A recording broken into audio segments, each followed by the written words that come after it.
Blouse front dots ఎలా పర్ఫెక్ట్గా కుట్టుకోవాలి అనేది చూపిస్తాను. ముందుగా అయితే ఇక్కడ మార్కింగ్స్ అయితే పెట్టుంటాను కదండి, అవి కరెక్ట్గా అయితే కాట్లు పెట్టుకోండి. ఈ విధంగా మీకు బాగా కనపడే విధంగా కాట్లు పెట్టేసుకున్నారంటే మనకి ఈజీగా ఉంటుంది అన్నమాట కుట్టుకోవడానికి. ఈ విధంగా క్లాత్ని అయితే వేసేసుకొని ఫస్ట్ అయితే ఈ డాట్ వేసుకోవాలి అండి.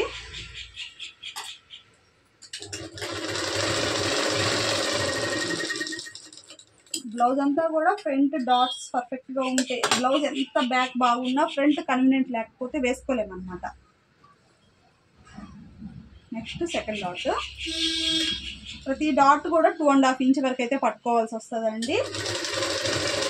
మాకు అలవాటు ఉంది కాబట్టి టేప్ కొలత అయితే యూజ్ చేయట్లేదు. కొత్త వాళ్ళు అయితే టేప్ అయితే యూజ్ చేయండి, కరెక్ట్గా వస్తాయి డాట్లు. ఇది మూడో డాట్.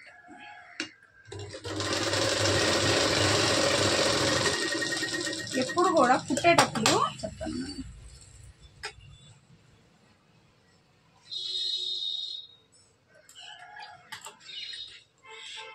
ఎప్పుడు కూడా కుట్టేటప్పుడు ఇటు ఎక్కువ నుంచి తక్కువకు రావాలన్నమాట. అప్పుడు షేప్ అనేది మనకి మంచిగా వస్తుంది. చూడండి ఎంత బాగా వచ్చింది ఫిట్టింగ్, చూడండి ఎంత నీట్గా ఎంత పర్ఫెక్ట్గా షేప్ అయితే ఉందన్నమాట. ఈ విధంగా మనకి డాట్ అనేది రావాలి. ఇప్పుడు ఇంకోటి కూడా వేసి చూపిస్తాను మీకు నేను.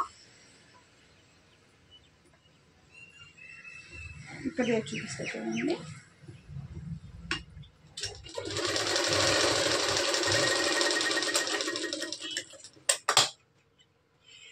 ఇది రెండోది.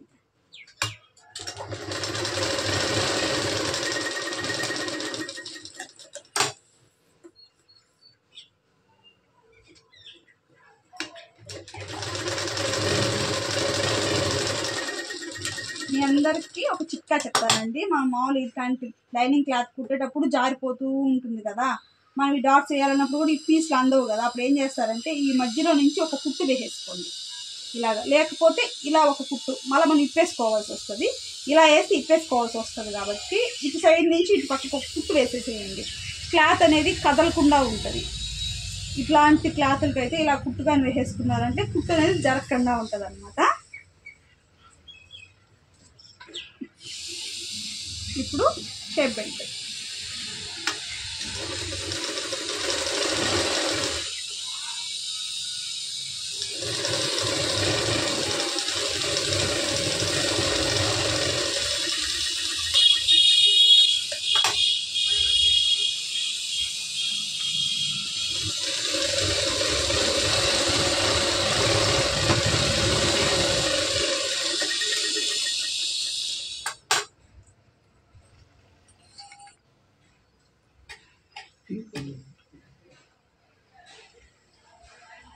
దారం సరిగా లేకపోతే ఈ మాదిరి థ్రెడ్స్ తెగిపోతూనే ఉంటాయండి.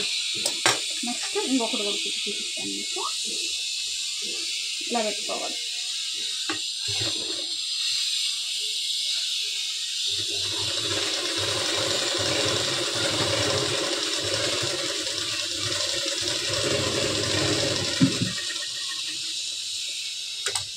ఈ విధంగా పెట్టేసుకొని ఇక్కడ కూడా ఈ విధంగా పెట్టుకోవాలి.